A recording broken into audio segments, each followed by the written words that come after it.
Working committee members AICC ಅಧಿವೇಶನ so ಅದು ಬಿಟ್ಟು ಎಲ್ಲ MPs ಆಲ್ MPs ನಮ್ಮದು ಥರ್ಡ್ ಲೈನಲ್ಲಿ ಮಂತ್ರಿಗಳು ಶಾಸಕರು ಬರ್ತಾರೆ. ಸೊ 3 ಸೆಟ್ನಲ್ಲಿ ಆಹ್ವಾನಿತ ಬರ್ತಾರೆ. ಪ್ರಮುಖವಾದ ಕಾರ್ಯಕ್ರಮಗಳು ಗಾಂಧಿ ಮಾನವಿಯಲ್ಲಿ ಹಿಂದೆ 3 ವರ್ಷದಿಂದ AICC ಅಧಿವೇಶನ ಆಯಿತು. ಅಲ್ಲೇ ಮತ್ತೆ ಈಗ ಖರ್ಗೆಜಿ ಅವರ ನೇತೃತ್ವದಲ್ಲಿ ಸಭೆ ಆಯೋಗ ಎರಡನೇದು 27 ಕ್ರಾಸ್ ಸಮಾವೇಶ ಮಾಡ್ತಿದ್ದೀವಿ. ಸೊ ಅದಂತ ಬೆಳಗ್ಗೆ ಸುವರ್ಣ ಸೌಧದಲ್ಲಿ ಗಾಂಧಿ ಸ್ಟ್ಯಾಚ್ಯೂ ಬೆಳಗ್ಗೆ 10 ಗಂಟೆ 11 ಗಂಟೆಗೆ ಅದನ್ನು ನಾವು ಮಾಡ್ತೀವಿ. ಸೊ ಈ ರೀತಿ 3-4 ಇಂಪಾರ್ಟೆಂಟ್ ಕಾರ್ಯಕ್ರಮ. ಸೊ 2 ದಿನಗಳ ಕಾರ್ಯಕ್ರಮದ ಬೇಕಾಗುವಂಥ ಕಮಿಟಿಗಳನ್ನು ಕೂಡ ಅಧ್ಯಕ್ಷ ಈಗಾಗಲೇ ಮಾಡಿದ್ದಾರೆ. ಕಮಿಟಿಗಳು ಟ್ರಾನ್ಸ್ಪೋರ್ಟೇಷನ್ ಕಾರ್ಯಕ್ರಮದ ನಿರ್ವಹಣೆ ಸುಮಾರು ಬೇರೆ ಬೇರೆ ಕಮಿಟಿಗಳನ್ನು ಮಾಡಿದ್ದಾರೆ, ಕೆಲಸ ಮಾಡ್ತಿದ್ದಾರೆ. ಒಂದು ಐತಿಹಾಸಿಕ ಕಾರ್ಯಕ್ರಮ ಮಾಡಬೇಕು. ಈಗಾಗಲೇ ಲೈಟಿಂಗನ್ನು ಮಾಡಿದ್ದೀವಿ. ಈಗಾಗಲೇ ಅದು ಬೆಳಗಾವಿ ಜನತೆಗೆ ನೋಡಲಿಕ್ಕೆ ಸಿಕ್ಕಿದೆ. ಈ ಹಲವಾರು ಕಾರ್ಯಕ್ರಮ ನೋಡೋಣ. ಆ ಅಧಿವೇಶನಗಳಿಗೆ ನಿರ್ಣಯಗಳಾಗ್ತಾವೆ. ಅದು ರಾಜಕೀಯ ಹೊಸ ದಿಕ್ಕಿನ ತಗೊಳ್ಳಿಕ್ಕೆ ಹೊಸ ಕ್ವಶನನ್ನು ಅಂದ್ರೆ ದೇಶಕ್ಕೆ ಒಂದು ಹೊಸ ಸಂದೇಶ ಇಲ್ಲಿಂದ ಈ AICC ಅಧಿವೇಶನ ಕೊಡುವಂತ ಸರ್. ಊಟ ವಸತಿ ಯಾಕಂದ್ರೆ ಭಾಳ ಜನ ಬರ್ತಾ ಇದ್ದಾರೆ, ಭಾಳ ಜನ ಎಲ್ಲ ಕೂಡಿ 400 ಜನ ಆಗ್ತಾರೆ. ಅವ್ರಿಗೆ ಅಕಾಮಿಡೇಷನು ಊಟಕ್ಕೆ ಅವ್ರ ಹೋಟೆಲ್ನಲ್ಲಿ ಸಾರ್ವಜನಿಕ ಸಭೆ ಇದೆ, ಅವ್ರವ್ರ ಊಟ ಅವರ ಮಾಡ್ತಾರೆ. ಅಲ್ಲೇನು ನಾವು ವಿಚಾರಣೆ ಈಗ ಮಾಡಿದ್ದೇವೆ.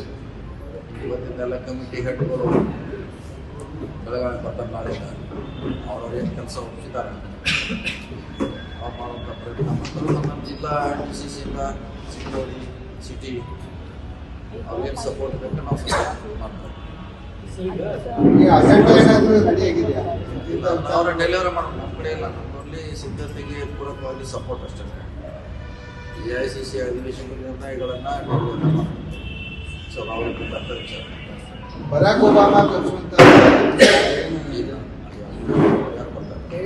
ಯಾರು ಬರ್ತಾರೆ? ಇಲ್ಲ, ನಮ್ಮವರಷ್ಟೇ, ನಮ್ಮ ಪಾರ್ಟಿಯವರಷ್ಟೇ. ಪರಿಷತ್ನಲ್ಲಿ CT ರವಿ ಅವರು ಪದ ನಾವೇ ಪೊಲೀಸ್ ನಿರ್ವಹಣೆ ಸರಿಯಾಗಿಲ್ಲ ಅಂತಂದರೆ ಇಲ್ಲಿ ಕೋರ್ಟ್ ಕೂಡ ಅಸಮಾಧಾನ ವ್ಯಕ್ತಪಡಿಸಿದೆ. ಘಟನೆ ಆಗಿ ಹೋಗಿದೆ. ಈಗ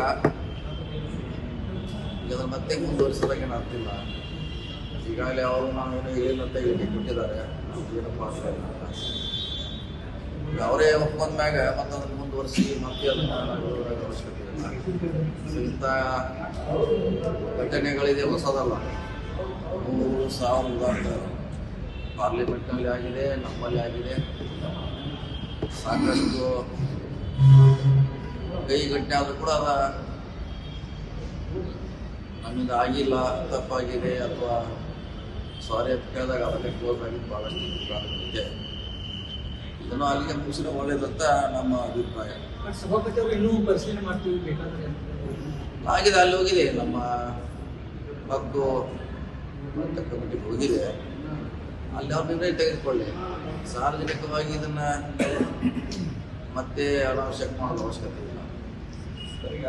ಪ್ರತಿಷ್ಠೆ ಠಾಣೆಗೆ ರಾಜ್ಯದ ಅಧ್ಯಕ್ಷ ಬೆಳಗಾವಿ ಜಿಲ್ಲಾ ಪೊಲೀಸರು ನನ್ನನ್ನು ಎನ್ಕೌಂಟರ್ ಮಾಡಬೇಕಂತ ಸಂಚಲನ ಪೊಲೀಸರು ಆರೋಪ ಮಾಡಿದ್ದಾರೆ. ಈ ರಾತ್ರಿ ಆಪರೇಷನ್ ನೀವು ಜಿಲ್ಲಾ ಉಸ್ತುವಾರಿ ಪೊಲೀಸರಿಗೆ ಏನು ಅಪ್ಡೇಟ್ ಅನ್ನು ಕೊಡಾಕಿಲ್ಲ. ಎನ್ಕೌಂಟರ್ ಮಾಡೋದು ಪ್ರಶ್ನೆ ಬರಂಗಿಲ್ಲ. ಅವರು ಶಾಸಕರು ಇದೇನು ಬೇರೆ ದೇಶದಲ್ಲಿ ಆದರೆ ಅವ್ನ ಆ ಥರ ಮಾಡ್ಲಿಕ್ಕೆ ಅಂದ್ರೆ ಅವರು ಎಲ್ಲ ಕಡೆ ಬರ್ತಾ ಇದ್ರು. ಅವ್ರು BJP ಕಾರ್ಯಕರ್ತರು MLA ಬಂದು ಪೊಲೀಸ್ ಸ್ಟೇಷನ್ನಲ್ಲಿ ಖಾನಾಪುರದಾಗ ಡಿಸ್ಟರ್ಬ್ ಮಾಡೋದ್ರಿಂದ ಅವ್ರು ಬೇರೆ ಕಡೆ ಹೋದಾರ ಉದ್ದೇಶ ಅಷ್ಟೇ ಹೊರತಾಗಿ ಅವ್ರಿಗೇನು ತೊಂದರೆ ಕೊಡಬೇಕಂತಲ್ಲ.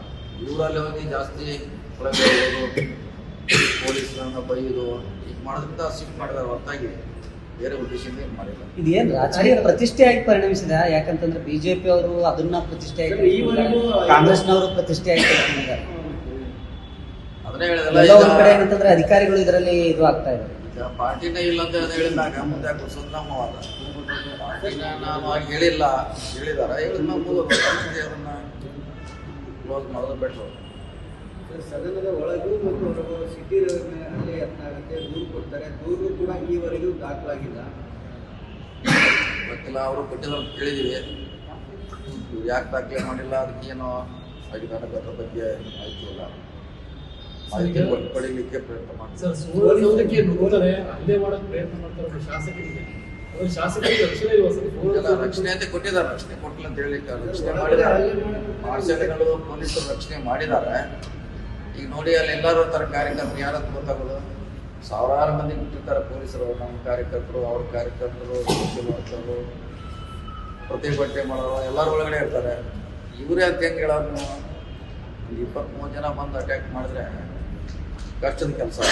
ಮಾರ್ಷಲ್ಗಳು ಪೊಲೀಸರನ್ನ ತಡೆ ಹಿಡಿದ್ರು. ಈಗ ಪರಿಷತ್ನಲ್ಲಿ ಆ ಪದ ಬಳಕೆ ಮಾಡುವಾಗ ನಾವೇ ಇದ್ದೀವಿ ಅಂತೇಳಿ ಉಮಾಶ್ರೀ ಮತ್ತು ನಾಗರಾಜ್ ಯಾದವ್ ಅವರು ಹೇಳ್ತಾರೆ. ನಾವೇ ಸಾಕ್ಷಿ, ನಮ್ಮ ಮುಂದೆ ಅಂದಿದ್ದಾರೆ ಅವರು. ಅವ್ರೇ ಅಂದೇ ಹೋಗೋದು. ಈಗ ಅವ್ರಿಲ್ಲ ಅಂತ ನಾ ಅದ್ರ ಹಿಂದಕ್ಕೆ ಕುಳಿತು ಇದೊಂದು ಬಹಳಷ್ಟು ಘಟನೆಗಳನ್ನ ನಾವು ನೋಡಿದ್ದೇವೆ. ಗ್ಯಾರಂಟಿ ನ್ಯೂಸ್, ಸುದ್ದಿ ಖಚಿತ, ನ್ಯಾಯ ನಿಶ್ಚಿತ.